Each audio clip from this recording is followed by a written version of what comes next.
Hey everybody, welcome to Workforce Gaming. I am Brad, here to talk about Sonic Superstars, which is the newest 2D Sonic game. Sonic Frontiers came out, big 3D open world. Sonic Superstars comes out, and it's kind of that return to just more of a 2D Sonic.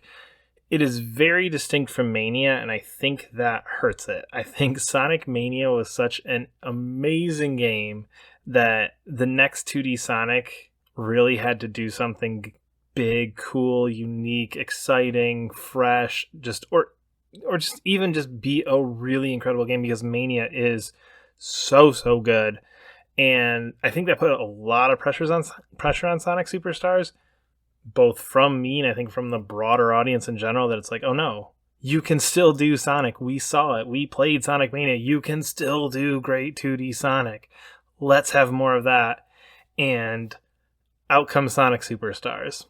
So when we talk about Sonic Superstars, this to me is a game of up and downs. If you're going to make a pro and con list of should you play a game or not, Sonic Superstars is a game that really deserves it, because there are some pros that are really good, and I really did have some fun with this game, and there are some pretty big cons. So I kind of just want to go, let's talk about the ups with Sonic, the things that are great, and let's talk about the downs, the things that are just like really boof on this. So let's start with the ups.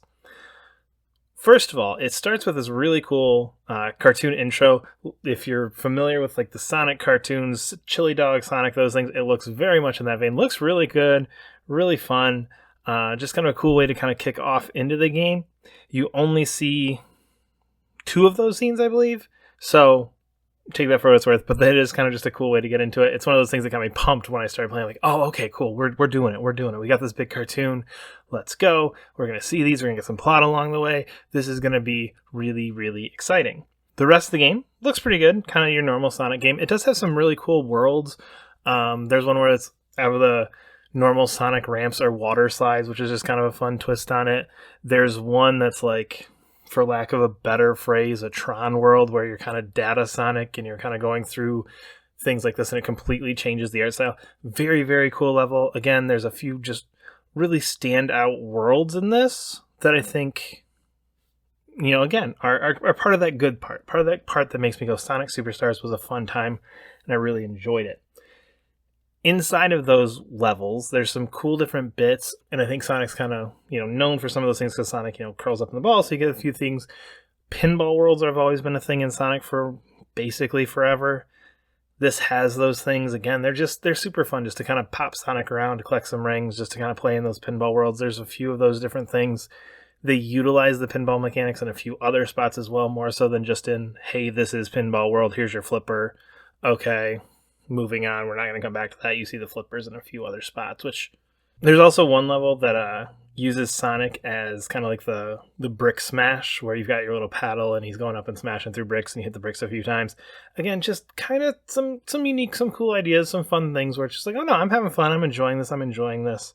Let's keep playing through it. I think it also just needs to be said, and again, going back to Mania, I think Mania really proved this, that the just general Sonic gameplay can still be really, really fun to just run through a level really, really fast and just fly through things. I'm always impressed by Sonic level design, how it's like, oh, I fell down, but I'm still going, and ooh, I jumped over here, but was I supposed to go this way? And just how all these interconnected paths ultimately lead you to the end. I've always been really impressed by the Sonic game design that way, and that's still there. You still just got your basic run forward and jump button, and that's your controls. That's what we've got. I think that formula can still work. Mania proved that. There's a couple other smaller games. Freedom Planet is a game that does that really well, and those games still exist and still work, and this does have that in the main levels themselves. It has that fun basic Sonic gameplay that I was having fun playing it. I really was, those main levels. Alright, so if those are our pros, those are our ups, we got to talk about the downs here, because this game, as much fun as I had, it was equal parts fun and frustrating.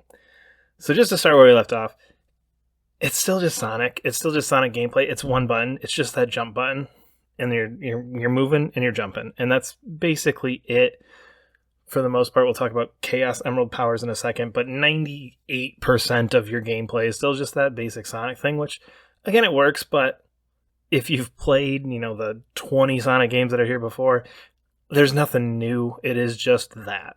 Kind of a pro and a con with that one. We talked about kind of the presentation, those cartoons and everything. There's no voice acting in this. There's a few scenes at the end of the level where it's like, give me something here. Or even, again, it starts with like that cartoon piece, like put some voiceover over it. But just the no voices felt weird just because in my mind, I know what Sonic talks about, be it from the movies, the cartoons, other games. Like I've heard Sonic in these characters' voices.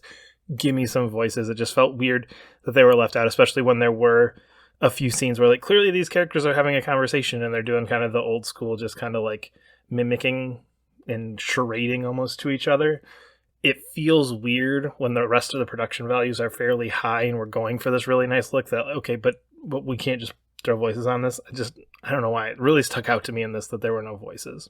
Another piece is the Chaos Emeralds, right? So that's kind of been a Sonic staple for a really long time. In this, you find these big rings, you jump into them, and it takes you to this weird, empty space where there's a Chaos Emerald floating around. What you have to do is just kind of jump, hit X, go swinging there, and it kind of does the like swing point to swing point to swing point as you're trying to chase down this emerald.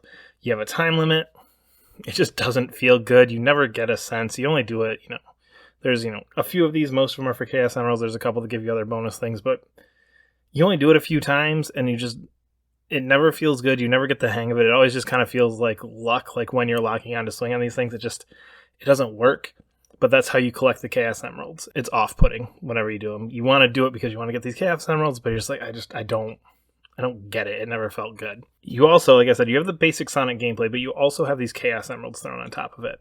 So each Chaos Emerald you get a new power. The powers are kind of worthless. They didn't do it for them. I never felt like this is giving me a huge advantage here. I did not get all of them. I believe I got 5 of the 7. So maybe those last 2 are just going to be earth-shattering. I don't know. But the 5 that I had were just kind of basic things. One let you kind of turn into water so that you could play around in the water level a little bit more. The only one I really used was one that cloned Sonic like 20 times, and he just kind of flew back and forth on the world hitting enemies, which was a help in some boss fights. Which brings me to my ultimate complaint in this game is the boss fights suck. There is no way to say that other than the boss fights in this suck. 1 or 2 good ones. The early on ones I didn't mind. The last boss actually isn't too bad, but there's some in the middle that are they're so frustrating. They are long, minutes long. And again, in a Sonic game, a level is taking you, 2 to 5 minutes, and then we're throwing on like a 2 to 5 minute boss at the end. It's just, they're too long. They're frustrating. Some of them have weird hitboxes. I constantly did that thing that I hate in games where it's just like, I jumped at the right time, and I swear I was close enough to hit you. That should have been where your hitbox was. I swear I hit you, and it just, nope, sorry, tough luck. And there were at least 3 or 4 bosses in this that I was just like, I hate this, I don't like this. When you get to an end of a level and you wouldn't have a boss, I was like, oh, okay, good, that was a good level, there's no boss. And then conversely, you get to one of the bosses and you're like, oh, please don't be as bad as the last one, please don't be as bad as the last one. They're frustrating and ultimately just not fun, which is, in a Sonic game, I just want to be having some fun, just running through the levels, enjoying myself. I don't want it to be this frustrating, stressful things. I'm not trying to play Elden Ring here. I'm trying to play a Sonic game. Ultimately, the game's it's just fine. It's fine. There's some good, there's some bad. Base Sonic gameplay, good. We don't change the formula. Levels, fun and interesting. Bosses, bad. It's so much as I was playing this, I was just like, oh, that's cool. Ooh, that's bad. Oh, that's cool. Oh, that's bad. And I was just constantly have that feeling over and over again. So it's a weird game. I mean, I found it for like $15, which is why I ultimately bought it, not the $60 that it originally cost. So I think that might play into some people's perceptions of it too. It is very short. I finished it in about 3.5 hours. So even with some of those frustrating bosses and stuff, it's not a long game by any means. I think that's to its benefit. I think that helped me enjoy it. It was kind of one of those where you're like, all right, excellent, I'm done. That was about the time limit. I'm done. Good.